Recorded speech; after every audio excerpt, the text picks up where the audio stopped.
Hello po mga idol, isang mapagpalang araw na naman po sa ating lahat. Welcome po muli sa aking munting channel. Ngayon po magluluto ako ng isa na namang recipe na natutunan ko po ito sa aking biyanan.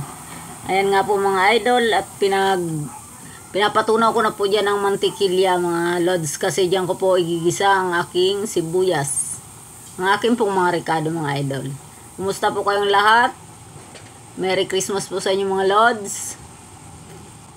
Ayan nga po, at ilalagay ko na dyan ang aking sibuyas kasi mainit na po ang mantikilya. Igigisa ko lang po yan ng maayos hanggang sa lumabas po ang aroma niyan.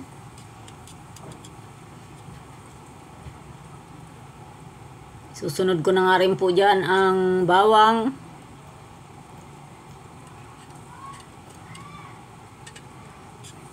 Yan, at haluin ko lang po muna ulit na maging golden brown yan mga idol, at lumabas po ang kanyang amoy na mabango. Sibuyas bawang pa lang po mga lods, mabango na talaga po yan kasi mantikilya po ang pinanggisa dyan. Yan, at hintay-hintayin nga lang po nating maluto ang mga ricado. Halu-haluin po ulit para naman magpantayan. At ilalagay ko na nga po dyan ang pork. Ano po ito mga lods? Ano nga bang tawag dito sa ano na to? Yung mahaba. Pinutol-putol ko lang po. Liempo pala po mga lods. Pasensya na po mga idol. Pag gurang na talaga, malilimutin na. Ayan, at igigisa ko lang po yan ng maayos. Nilagyan ko na rin po yan ng paminta. Ay naku po mga idol. Mekos-mekos na naman po. Halo-halo lang na naman po yan. Hanggang sa mag-iba po ang kulay ng lahat ng ating pork.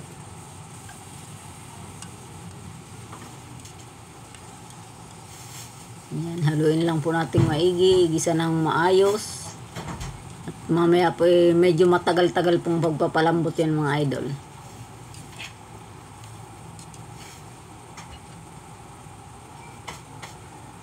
Tatakpan ko nga muna po yan. At ayan na nga po. Medyo okay na yung kulay niya, pero hindi pa po yan mga lods malambot. Papalambutin pa po ulit yan talaga, sa sabawan pa po yan. Ayan, at napakausok nga po pagkabukas ng ano. Kaya medyo lumabo po ang aking camera. Yan, nilagyan ko na nga po yan ng konting toyo. Konti lang po yan mga lods, kasi hindi naman nga po yan adobo. Pampalasa lang po yan. Nilagay ko na rin po ang tomato paste. At yan na nga po, sumasabay na ng mga aking makulit na alaga. Tomato paste po yung nilalagay ko mga lods. Konti lang po, hindi ganong marami. Depende lang po kung gaano rin karami yung karne. Ayan, at haluin ko nga po yan ulit. Kailangan pong laging haluin kasi sa lakas nga po ng apoy, nasusunog ang gitna sa ilalim.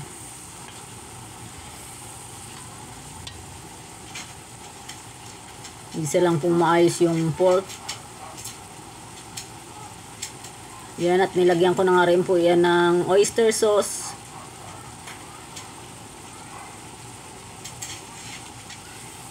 Disclaimer lang po mga idol, hindi po talaga ako magaling magluto. Depende lang po sa aking panlasa. At tinatanong ko rin naman po yung pamilya ko kung maayos ako magluto. Okay naman daw po. Kasi ang mga anak ko po, pag hindi okay, mga reklamador. Ayan nga po mga idol. Yan naman po, alam ko naman talaga pong masarap kasi ilang beses ko na yan siyang niluto. At tinuro po nga yan sa akin ng aking biyanan. Lagi niya rin po yung hinahanda kapag may mga handa ang nagaganap. Yan, nilagyan ko rin po yan ng isang sachet ng pineapple. Yung maliit lang po mga lods, nilagyan ko na rin po yan ng pampalasa. Magic po yung nilagay ko dyan. At nilagyan ko na nga po ng tubig. Dahil dyan na po yan papalambutin mga idol. Ayan.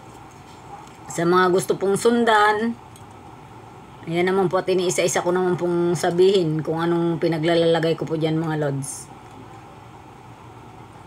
At siguro po sa ating mga kaibigan sa YT, kung may mga natututunan naman po ako na iba pang mga recipe, hindi naman po siguro masamang itry ko din para matikman ko rin naman po mga lods. Ganun lang naman po yan. Yan po, at ilulubog-lubog ko nga lang po yung mga idol. Shoutout po, may galab shoutout po sa inyong lahat mga lods. Thank you po palagi sa inyo sa support sa aking munting channel. Ayan nga po, tatakpan ko na naman. Ayan, natuyo na po ang kanyang sabaw mga idol. At halos luto na nga po yan. Malambot na yan. Ready to serve na naman po yan mga lods. Thank you po sa inyong lahat sa suporta sa aking munting channel. Lalong-lalo na po sa aking mga solid subscribers, sa aking po mga viewers, sa lahat po ng mga nanonood mga lods, kahit naman po hindi pa sila nakasubscribe. Maraming salamat po sa inyong lahat mga idol. Thank you po, at hindi po ako magsasawang magpasalamat talaga sa inyo, lalo na po sa Panginoon, sa araw-araw na lagi po tayong may niluluto. May nakakain 3 beses sa isang araw. At magpasalamat rin po sa mister ko na wala pong sawa, talagang nagpo-provide din para sa aming pamilya. Ayan, shoutout nga po kay Idol Marlon Backyard sa akin pong mister. Yan po mga lods, napakaganda na po ng kulay niya at malambot na rin po. At halos mantika na nga po ang sabaw niyan. Thank you po sa inyong lahat sa panonood. Palagi, lalong-lalo na nga po pala sa ating mga kababayang OFW. Merry Christmas po sa inyong lahat mga idol. Happy New Year na rin po. At lagi lang po tayo mag-iingat, maging masaya lang po tayo, at lagi lang pong mag-isip ng ikasasaya po natin para hindi po tayo lagi may stress kahit naman po lagi lang tayo nasa bahay. Enjoyin na lang po natin ang ating lahat ng mga ginagawa mga idol. Ako po talaga mas masaya talaga ako pag ako nasa aking halamanan sa garden po. Pag ako na-stress, doon po talaga yung aking pinupuntahan.